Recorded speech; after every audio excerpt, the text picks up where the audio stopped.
No, so I'm really happy you're here. Some colleagues and friends will join us later. Some had to cancel because you know how hectic it is, and many delegations are coming. They don't leave us alone until the very last day. I'm happy you're here. I'm happy you found the way to the Swiss Pavilion. And I would like to give the floor immediately to César. Please. Thank you. Hello, everyone. First or making sure.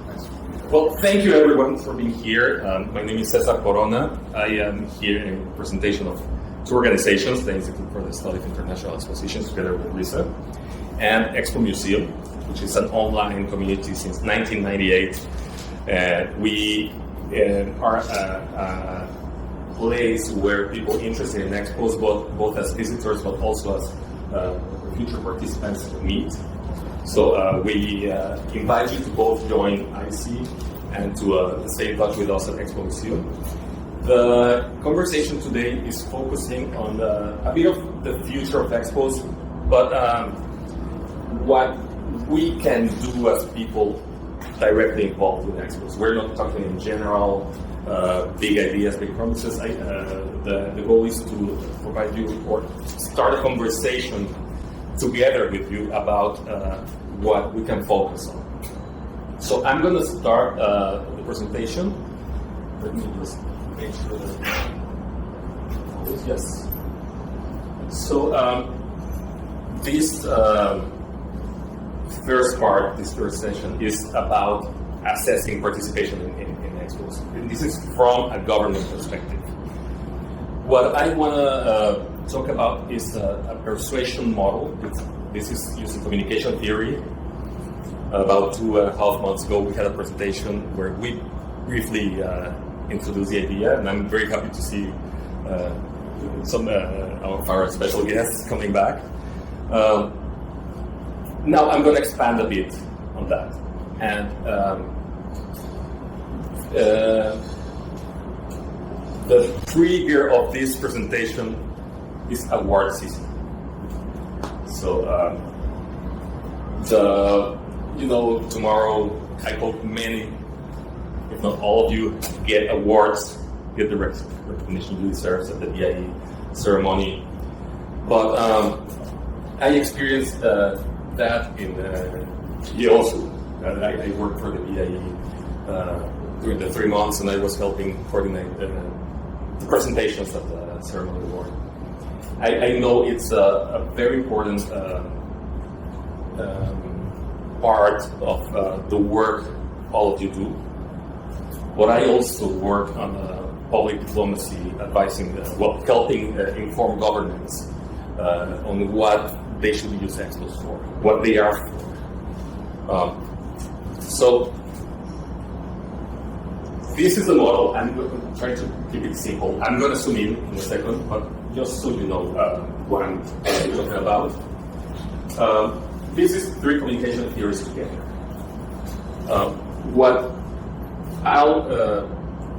The parts of the presentation are these 5. The persuasion process, explained through the Expo experience. So, awards. They are they cover architecture, design. That's the very, very first part of the persuasion process. My main argument here is celebrate it. You have earned it, enjoy it, but that's just the beginning. Architecture. Well, what the awards recognize in terms of architecture and design is the quality of the product. But at that point, there's still no interaction with the audience. And as governments participating in expos, what we want is the audience to do something. We are there to persuade. This signifies the investment, the input you get into the project. It's just the beginning. The second part, presentation. that's where it starts. That's where the journey or the important piece begins. That's where your production work starts to connect with the audience. That's the awards don't measure this part.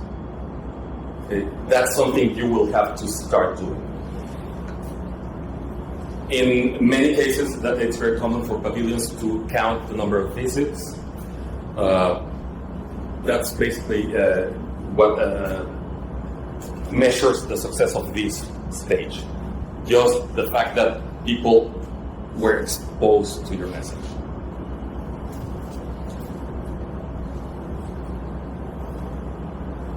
Third part, reaction. This is where you start seeing an effect. And the hope is to at least get the attention of visitors and provide them with a message that they can comprehend. Assessing this part is done by several pavilions. I have seen the UN Pavilion, Singapore, do this well in terms of asking people, well, what did you like? What did you learn? Do you have a different perception now? Again, in the persuasion process, this is still very early. Making sure that what your message is trying to convey actually gets people to stop and start to interact. Create what I call a reaction. Fourth part, this is something that in many cases happens after the visit, even after the expo, the aftermonths. Your pavilion started a process, but there are going to be other elements that interact with it. And the hope is that your audience, after paying attention, after understanding your message, starts making that message their own. So that's the persuasion starting to take effect. You don't only want them to accept your message, you want them to keep it, to retain it. It's a challenge if you consider people in Expos come to see as many pavilions as they can. Sometimes pavilions provide a lot of information, so it's really hard to stay in their minds. That's a real competition. To make something that makes sense, that connects well, makes sense, and it's easy to be remembered, and that hopefully can work with other elements of communication from your government. So that should be aligned, and hopefully after repetition, that's internalized. Last part, this is what really matters. This is what government funding pays or should be paid for. The action, behavior. Let me show you this really quickly. So this is some study we have started here at Expo. This is the number of countries, well, basically the lead agency for the pavilion in Osaka. So 48 participants, their participation was managed by a ministry of focusing on trade or exports, or I believe, we get foreign investments. So for the first and second, there's a few others. It's an interesting combination. So that, in a way, informs you what countries want from people coming to an expo. There's not a single answer for everyone. But if you want action and your focus is trade, well, maybe find a way to measure if there's an impact on trade. Tourism, general, foreign affairs can be very, very ambitious in the sense of can be many things, can be very focused. But what I would like to take from this presentation is that some of the important work is just starting. I mean, you're planting the seed, and hopefully, together with your governments, you can work on keeping that connection to eventually get to know if people are being persuaded and actually acting upon the goal we want. And there are basically two ways to know whether your audience is acting. Either ask or observe. So ask, surveys. You can also use digital media, for example. Right now, I think it's a very valuable tool.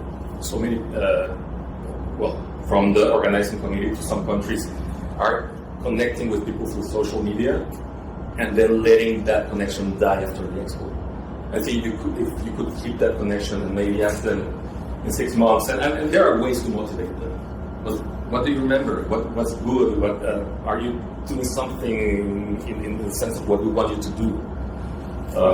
There's a very interesting series of research coming from the University of British Columbia by David Anderson. He's asking people 40 years after the expo, so Expo 67, Expo 70, what they remember from their experience.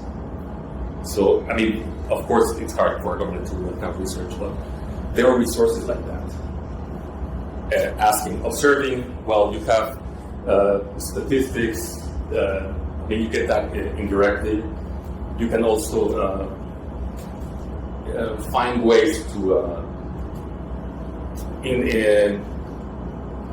if you cannot contact directly the person, the visitor, at least see as a group, there's a way to see an increase of tourism from that specific region to your country soon after the expo.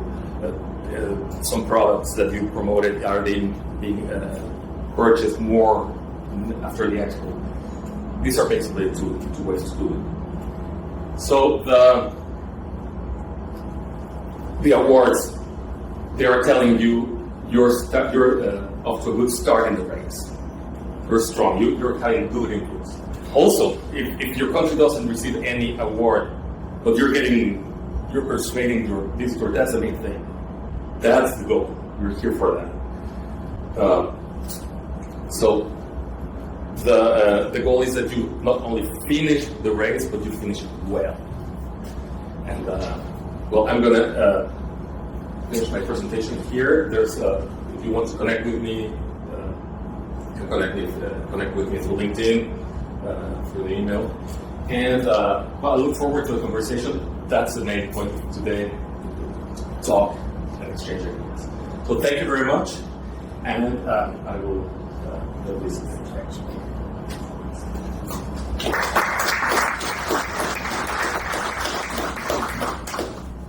Can you hear me if I just talk, or am I fighting over the HVAC? Maybe use the microphone. I use the microphone. Okay. Can only juggle so many things. Okay, so let's see. So the title of my little talk today was Architecture and Exhibits as Expressions of Identity. Actually, this has evolved as I started to go into it, but I love this quote, but I had to add a few words where expos are snapshots in time, grand stages for countries, and I would add companies and organizations, reveal how they see the world and how they hope to be seen.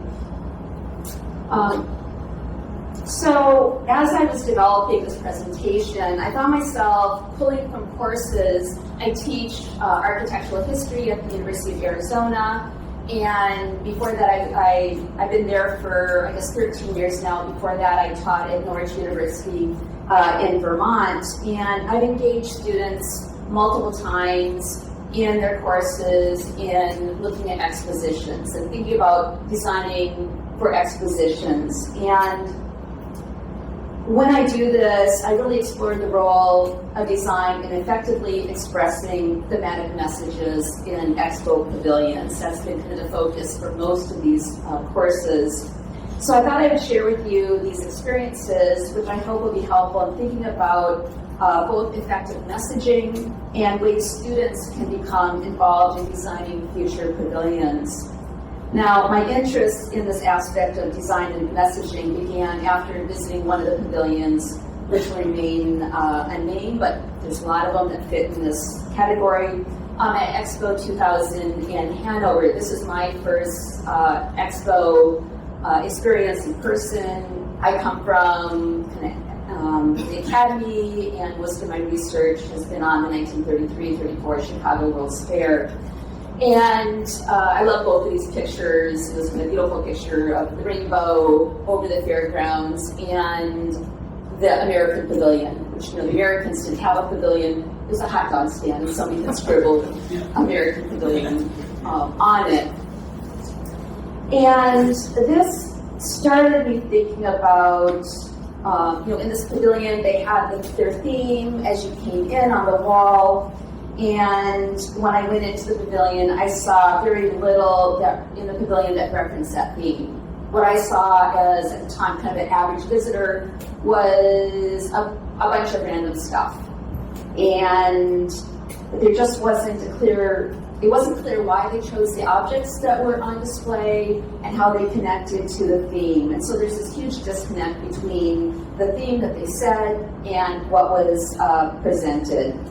So 3 years later, I was teaching a research methodology class for architecture students. They were just about to start their master's thesis projects in the School of Architecture at Norwich University. And I had stumbled upon a mention online of some businessmen in Arizona who were contemplating a bid for Expo 2008. And they had a site, and there was a few documents online, but that was it. And I decided to use that as a starting point for a class project and having the students design a conceptual exposition. As a class, they had to decide on the theme for the expo. Then each student had their own pavilion to design in connection with that theme. About half were thematic pavilions, half of them were national pavilions. The class chose water as their theme, and the site was along the Salida or the Salt River in Phoenix. And then they had to, and this is really appropriate for Arizona, which is a desert, and the site itself. So their assignment was to research how water connected to their country or their theme, and then come up with the most effective way to clearly present that information into a building design for their specific pavilion. They were asked to produce a simple model and then posters in which they addressed in text, in architectural drawings, and other visuals, the core message they wanted to get across to visitors in their pavilion that connected to the overall theme of water. 4 students managed to get some research funding, and over a break, they traveled down to Arizona. None of them had been to the American Southwest before. And I was able to meet up with them. We went to cultural sites and visited the site. We tried to track down the businessmen. Went past the address. There was no sign of them, which is okay. But the whole fairground design completely changed after they experienced the culture and the site and the conditions in Arizona. So the end project was an exhibition. And then I did a similar project the next year. So you can see some of the posters for Saudi Arabia, for the living machine, looking at kind of wastewater treatment, and South Africa. And then here are some images from, I think it was the next year. I dug out a roll of posters, like the night before I left to come here and try to get some pictures. And one of the exhibitions of the students' work, which were incredibly successful. So about 12 years later, in 2015, I became involved with Minnesota's efforts to bring Expo back to the United States for the first time since 1984. And a couple years later, I received funding to teach my exposition seminar in connection with Minnesota's efforts for Expo 2023. While the central class project did not directly focus on messaging, it provides another good example of engaging students in Expo designs. At the start of the semester, a small group of students from the class traveled with me to Minnesota. They met with organizers and designers working on the Expo bid and visited many cultural sites in the Twin Cities. They then initially were required to design, they had their own research projects that they were doing for the class, but they got so engaged in the Expo project, I finally said, don't worry about individual projects, take the energy and focus it on the class project. After hearing me complain in 2015 about the entrance experience from the metro stop into the fairgrounds, and to me, my memory of the image in the upper right was, it felt like I was in a parking garage. It was like, give some kids some paint. You're going to a fair, do something festive. And it was the students themselves that decided to focus their class project on the entrance experience into an expo. And they researched the concept of gateways, exploring historical roles as physical separators and symbolic representations of power. And there's a group of the students working. And so they looked at gateways as part of wall systems historically, sacred gateways, symbolic political gateways. Some of you might have recognized in Astana, the gateway center of the road. Gateways to sites of entertainment. One of the students actually had worked at Disney. And they explored what happens when we begin to divorce the physicality of a gateway from the edge with the construction of railroads and then airports, where most people are no longer entering from the edge of the city. They're entering from a transportation node within the city. They also looked at kind of conceptual gateways, landmarks for expositions, and they looked at digital gateways. If we think about, particularly since the pandemic, where we've been in lots of Zoom meetings, I don't know how long I knew César before we actually met in person when we were here in July, and still one of my co-founders of ISIE I've never met in person. But now there's this complete kind of divorce from place. And for the students in this class, place, we saw in past these, talking about creating a sense of place for an expo, and what does that mean in a day and age when people are so engaged digitally. They looked at gateways for expos kind of previously, as well as Minnesota gateways. And then they developed criteria for expo gateways and produced a series of concepts for gateways for Expo 2023 in the Twin Cities. And they looked at this kind of physically, digitally, and kind of conceptually. And so they came out with what are some of the basic needs that an Expo gateway should, kind of purposes it should serve.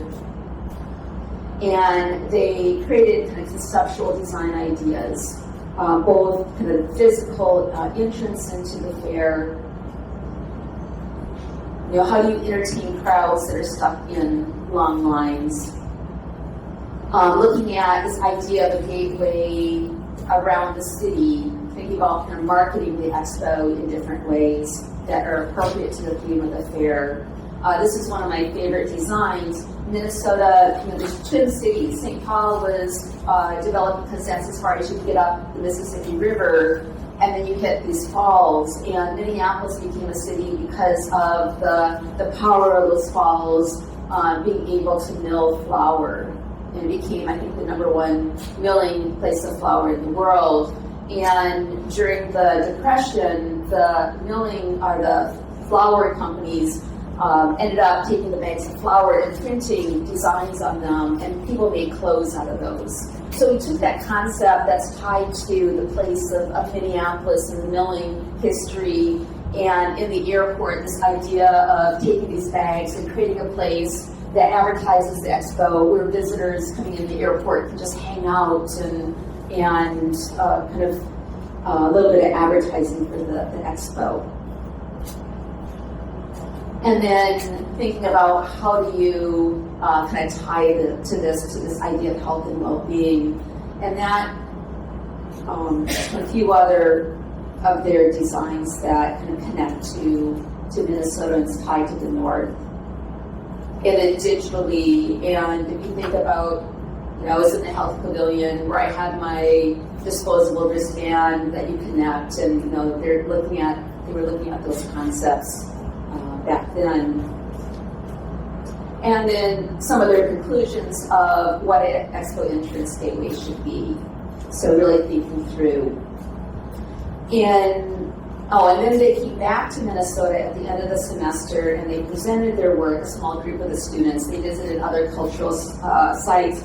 2 of the students were from Iran, who had never seen baseball before, so we took them to the Minnesota Twins game. And then a few years later, when Minnesota was bidding for 2027, I co-taught a similar class. I brought in a junior faculty member whose focus was on health and well-being in the built environment, and we co-taught the class.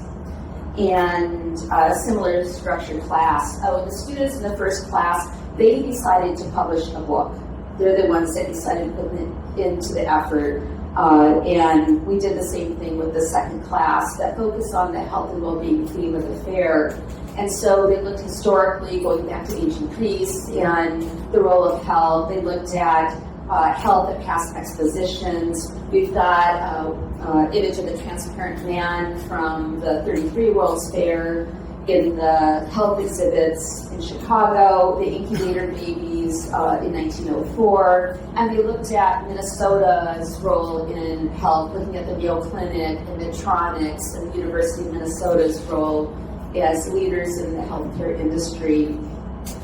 And then they produced a series of conceptual designs, including this idea of how do you bring the fair to the 8 billion people that cannot make it to the fairgrounds. And thinking about very much like what we saw in Dubai, these kiosks tied to the sustainability goals, and this idea of having kiosks in different parts of the world tied to the fair where you can connect with the people on the fairgrounds. And they looked at ways of promoting health and well-being, that this idea that you could collect points and then you could end up, you go exercise out in the Twin Cities, you collect points and you can get something for those points at the fairgrounds. A variety of different conceptual ideas for pavilions. And both of these books were published through Blur. If you're interested in finding copies, they're hard to find. You can't just, for some reasons, just do a Google or a search on their Blur site and find them. But if you're interested, feel free to reach out to me. So through this experiential learning in these courses, the design students developed a clear understanding that to effectively present a theme at an expo, it needs to involve a precise statement that is then repeated over and over in different ways, in different fashions. And this is exactly to be an effective educator. This is a practice that is widely used now, where you tell students something and you don't expect them to just absorb it. They need to hear it multiple times in multiple ways. And I think it's the same thing with a theme or messaging in an expo. As at past expos, some pavilions here in Osaka did this really well and really stood out in this kind of overstimulated environment. So you have that working against you too, that there's just so much going on, so much that people are trying to absorb. For many others, I still found myself questioning after my visit, what was the message? So producing a well-designed expo or even expo pavilion is an incredibly difficult design challenge. And I surveyed the students in the last 2 classes afterwards about their experience. And what really stood out is what an eye-opening experience it was for them to see the complexity of designing an expo or even an expo pavilion. And with the first class for the 2023, this is when Minnesota was helping to try to get the U.S. back into the BIE. So they heard about that whole struggle and what it took. And I tell my architecture students, you're not a painter. You can't just buy a canvas and do what you want on it.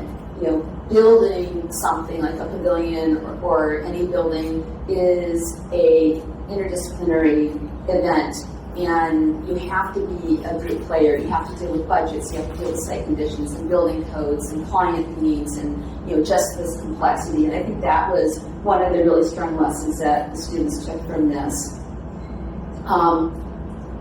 So as we move from one expo to another, unfortunately many lessons learned are lost, and ISIE, looks like we lost some of the text on this. So ISIE, this organization that I co-founded for the study of international expositions, began as an organization initially for academics to find each other across disciplines and distance, to be able to connect and be able to share our work with each other. And this was founded during the kind of the depths of the COVID pandemic. We've held a number of about 4 symposiums, and we have about a monthly speaker series that are online, and they're free of charge. So our second event, which you can see the abstract cover for, was on best design practices for expositions. And we had a day of academics talking about lessons from past expos. I talked on the 33 fair, and it's amazing almost 100 years later how many lessons from that fair are still relevant to today. And then we had a day of designers from Dubai present and a number of the bid teams. It was right before the 2027 and 2030 bids took place. We got funding to hold a workshop, and this workshop will probably be in mid to late March at the IE headquarters. We'll bring together a small group of people really invested in this idea of trying to preserve lessons from expos and then Zoom other people in. And you're welcome to join us. And one of the things I'd like to do is another week or so, if we have contact information, is to reach out to you and ask you, what are the 5 lessons that you learned here or you saw here, either things not to do, things to do, that are fresh in your mind, that then can be incorporated. And so this workshop, what we're hoping to do is to end up with a publication, maybe a website, where we can gather these lessons. And so what we're going to ask is, okay, what should this be? What are the topics that should be included? Crowd management, accessibility, aesthetics, exhibit design, and what are the greatest case studies that should be included, and who are the people that really should be authoring those topics. And again, it's probably going to be mid to late March. So if you're interested, we've lost the text here that has the ISIE website and the information. Do you have it on your slide? No. Okay. No, we will exchange business cards. Send you information. So that's what I have for you. So thank you for coming and thank you for listening. You know what? I will give the floor to Tjaco. It's not what I think. Looking at this expo, I think an ideal expo might be very small pavilions, and then all the waiting areas, and at the entrance you have just billboards communicating our contents, because most of the time spent at an expo is actually in the waiting room. Yeah. So maybe we should just work with waiting rooms rather than having physical positions. Anyway, I think that would be an interesting input for discussion. I now give the floor to Tjaco. You might have met him. Yes, I did organize accreditation for him. That's true. He was accredited by Switzerland. He might have come and see you to talk you into filling in a questionnaire, finding out what the costs and the impact of your respective representation at this expo was. He comes from Expo Hanover, from the very famous Dutch Pavilion, which I haven't seen. The floor is yours. Thank you so much, Manuel. Thank you, everybody. Welcome. And I would like to talk a little bit about, first, the background, why I'm here, what we've done. In 1992, in Expo 92 Seville, My brother and colleague and I were 20 years old. We went there and we loved the World Exposition. We wanted to be part of it. And we had an accreditation, again by somebody else. So we could visit all the pavilion directors and commissioners and ask them, how are you doing? How's it going? And how are you doing compared to your other pavilions? And nobody knew the answer to that question.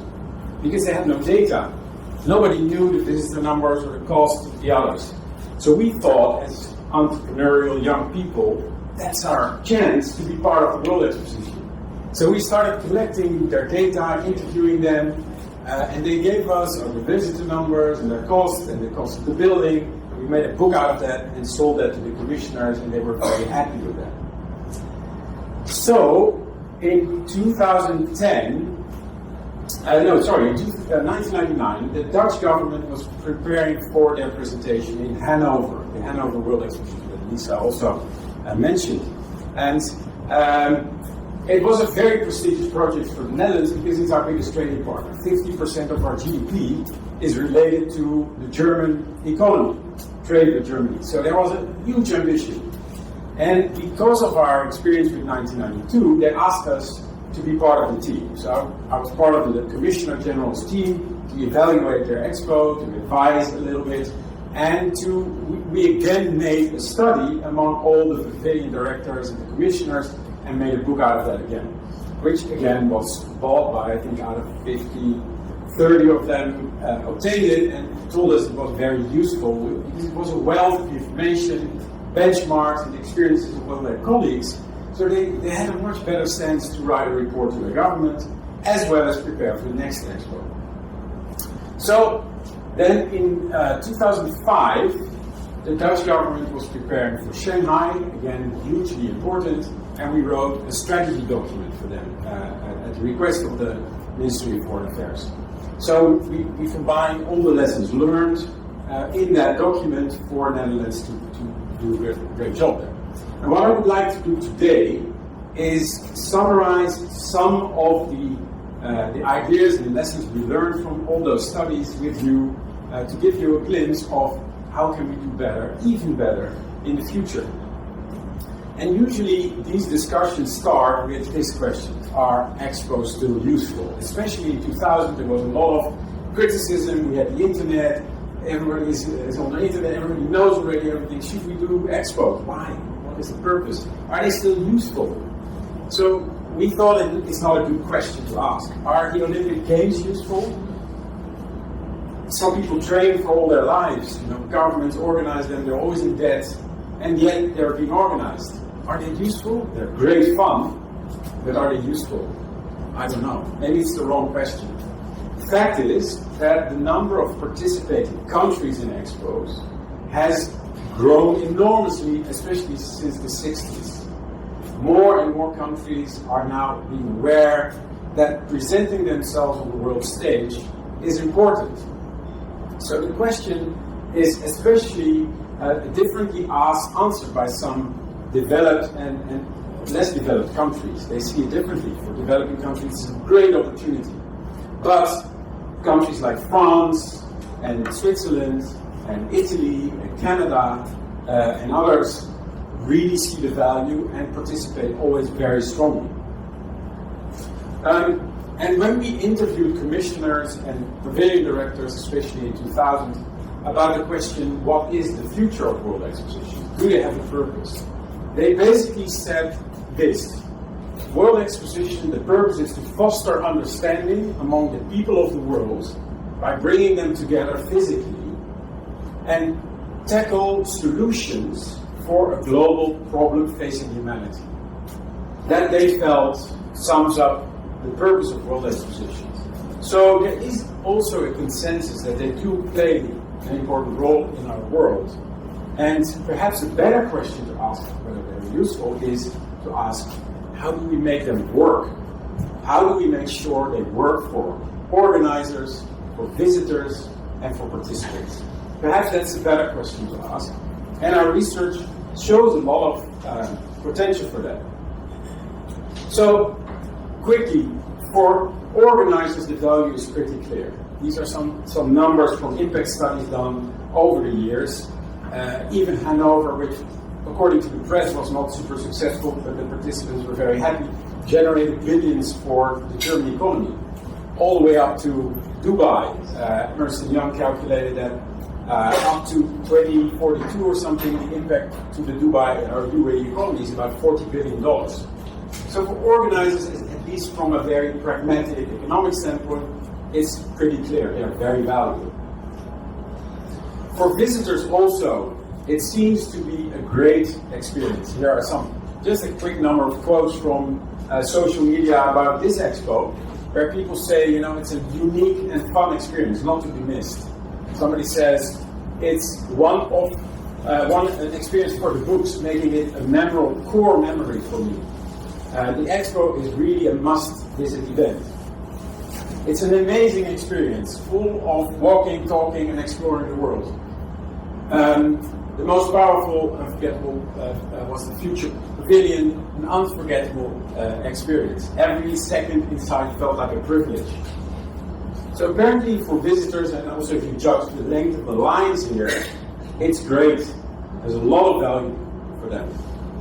So how can we make expos even more valuable for participants? That's what I would like to spend a few minutes on. So, to answer the question, I think for many who start doing this, people like Emmanuel have done this for donkeys years, so they know, he knows. But for a lot of people, it's the first time. They don't know what to expect. So, to get a sense, you have to understand that it's a medium for live encounters. About 200,000 people per day or more, over 6 months. Queues of up to 5 hours sometimes. Millions of highly motivated people. They're open, they're motivated to come and see you and listen to what you have to say. For a marketeer, it's a dream come true. 20 to 30 minutes of undivided attention, where people are not on their phones. It's unique in our world. No other event except the opera or the cinema maybe do that, but that's not for national branding. Also, our research in Hanover showed that pavilions have great power to influence the perception of people. They really measurably can change the view of a country. But the competition for attention is huge, because you have 50 pavilions. If you manage to see 10, at the end of the day, you don't really remember what was what. It becomes a little bit of a blur. So to stand out, you really have to do something. So you could say that the World Exposition is the Formula One of location-based branding, in a way. It's a very intense, high-pressure environment, 6 months, relentless communication. But unique because of the time and because of the motivation of the people that visit you. Then in Hanover, we did, I want to briefly give you a glimpse of why this was such a successful pavilion. This was the design. It was layered landscapes. So at the top there was a lake, windmills, there was a cinema here. Then you went down with the stairs, you came into a forest, an actual forest, another landscape. You went down and down into different types of landscapes, which were stacked. And the theme was Holland makes space. And the beauty of this was, even without visiting the pavilion, you could get the concept. Because it was stacked landscapes and a very small space to create space. But at that time, the Netherlands was also a very tolerant country, open-minded. We still are, but political winds have changed a little bit. They will swing back at some time, I think. So it was also mental space, tolerance. So it was a beautiful message and very simply expressed in the building itself. The medium literally was the message. So when the architect was selected with this design, he told the commissioner, there's only one thing we haven't told you yet, which is there will be no visitors in this pavilion. It will just be a monument. We have a garden, and this is what they can see.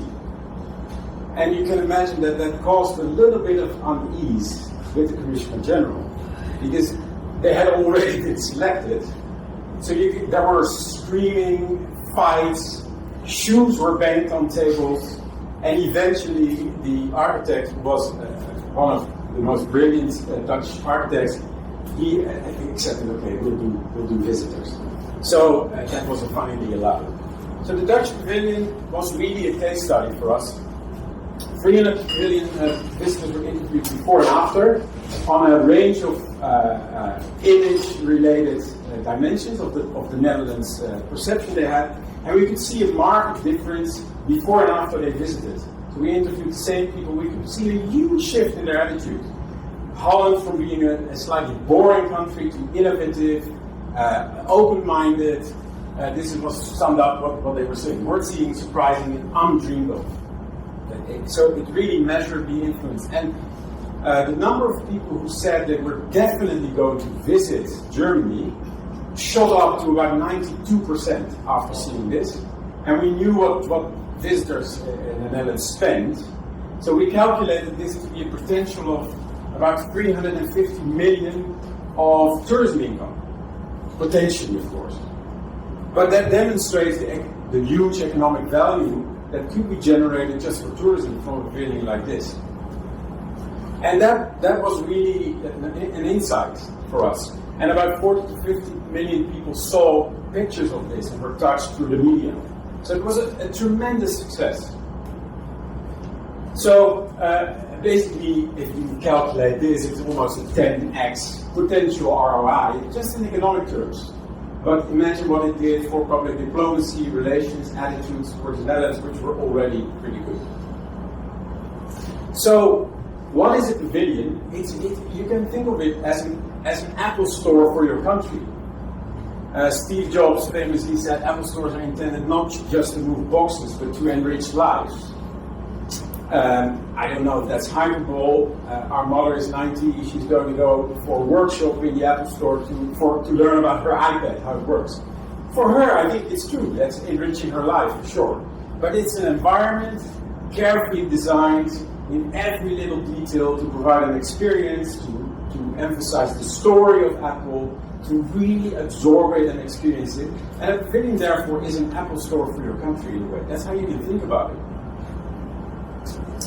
So, from this expo, again, for those of you who are members of an pavilion who's not in our research, please consider it, because it will be very valuable for all of us. This is one thing that came out of it. We asked a couple of questions about how you structure your presentation, which I think is going to be very valuable for future pavilion directors. We looked at the narration style, which is either multi-themes, so countries who have multiple small expositions, or one story. And we looked at whether it's broad, so quick, not too much intellectual effort required, versus deep, in-depth communication, immersive experiences. And this is what comes out of it until now. This is a plot of the different countries. Switzerland is here. The placement in the box doesn't mean anything. It's just a categorization in these 4 boxes. So this is based on what the pavilion directors and commissioners provided. And you can imagine that if you have one story, you need a completely different brief to your designers, to your filmmakers, to your architects, for the building, the operational team, how you guide people through. So this is an important choice to make in advance for preparing your next expo. We'll populate this with more countries because more are still coming. Another really interesting understanding we gained from Hanover was that we asked people at the end of the expo, what was your favorite pavilion? Give us a top 10, your number 1, 2, 3. We interviewed about 1,000 people and then divided their scores by the number of visitors to your pavilion. For example, Germany had about 3 million visitors, Bhutan had 500,000, so Germany would obviously have more representation in those 1,000 people. So we corrected for that. And we mapped that against the total cost of participation. And this is what came out. The Netherlands was clearly the most favored pavilion, even correcting for number of visits. It was also one of the most expensive. This was Germany. They really, off the charts, I think it should have been here somewhere. And what is interesting here is that you can see that the Netherlands spent about the same as Canada and France at that Expo, but was more popular. Also, the Netherlands was a little bit more, even more popular than Croatia, but they spent a tenth of what the Netherlands spent. So another thing we saw is that a lot of countries are clustered there, and these had done something special. And it's clear that it's not money. The budget is not the main predictor of being a top 10 pavilion. Not the favorite one. So there's something else at work, which is really interesting and valuable to know. This is not to say that don't invest money, keep it cheap.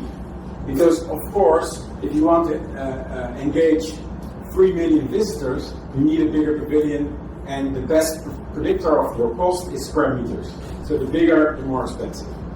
So it depends on your strategy, but it's not a necessary condition to be very popular. Budget. What is actually the key for everyone is the creative concept. That's where you differentiate.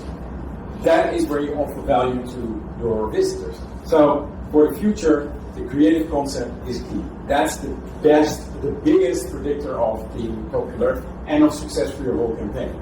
It's all about creativity. Not very surprising maybe. So what is it? What are the characteristics of a great concept? It's very simple. As a creative, we're also a creative agency. We rate creative concepts for communication on 4 dimensions.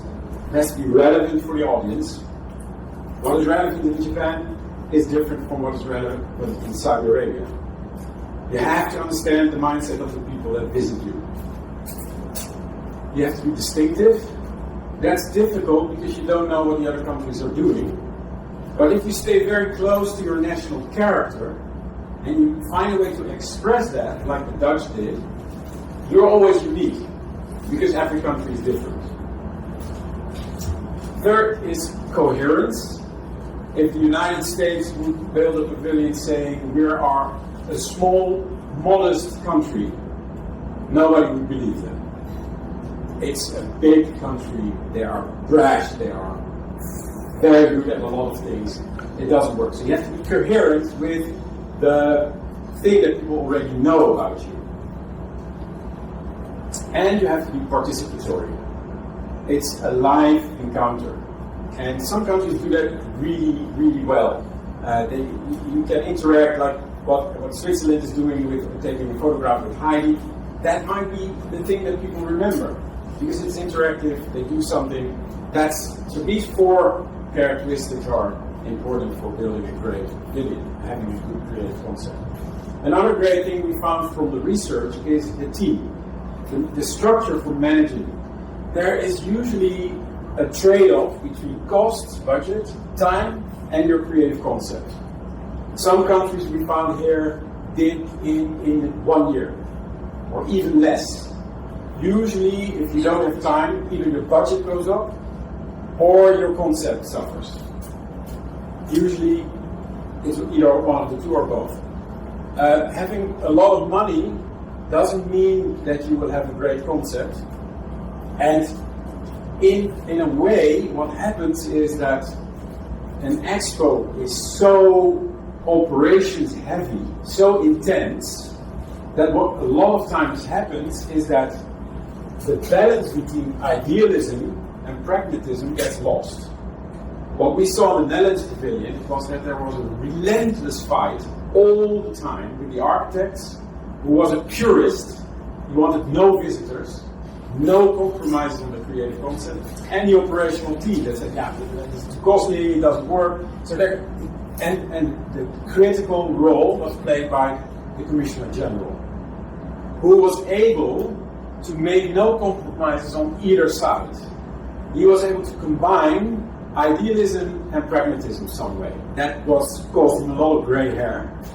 But he did a very, very good job, and that was his role, to unify the team, to make sure that the operations team would not take over and hijack the project and make all kinds of concessions in the creative concept just to run a proper show.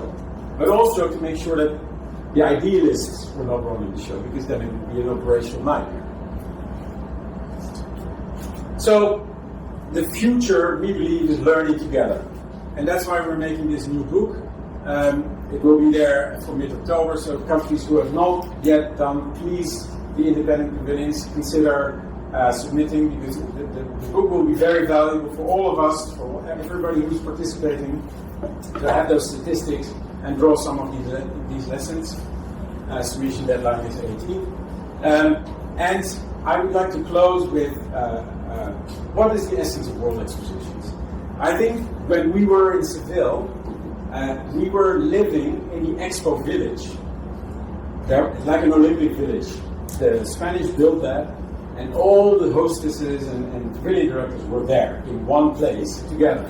You can imagine what that is like if you're 20 years old, to live with people from all over the world, 140 countries.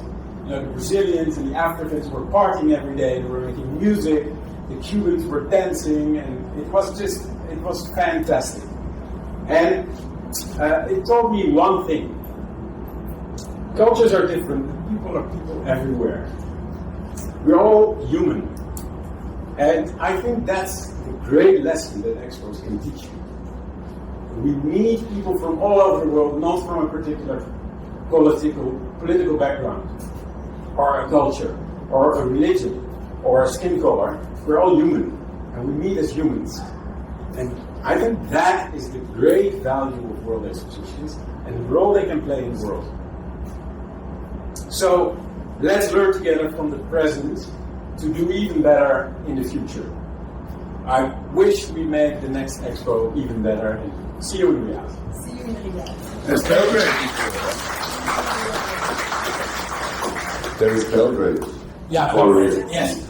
So now we've spent more time on the speeches than we thought we would. We have started a bit late. I would suggest that Harriet start serving some wines in order to loosen our tongues. I would like to have a discussion, and not formalized discussion. We've had quite a lot of different input how Expos could look like. I suddenly think, why do we give awards to the most fantastic architecture? We should give awards maybe for the best collaboration that happened between people and countries and pavilions. Why do we always compete with our architecture? We should be sustainable rather than spending so much money for buildings. We should invest it in people and content. So, that's some of my ideas, but I would like you to share some of yours. I think we can do it by sitting a bit closer together, not use the microphone, have a glass of wine, and just talk. We're open until 9. So. No. I know all of us have to go and do other things, and we are a bit late. But please talk and drink. That's it from my side. Thank you very much. Anyone? You were suggesting that we should talk. Start the discussion.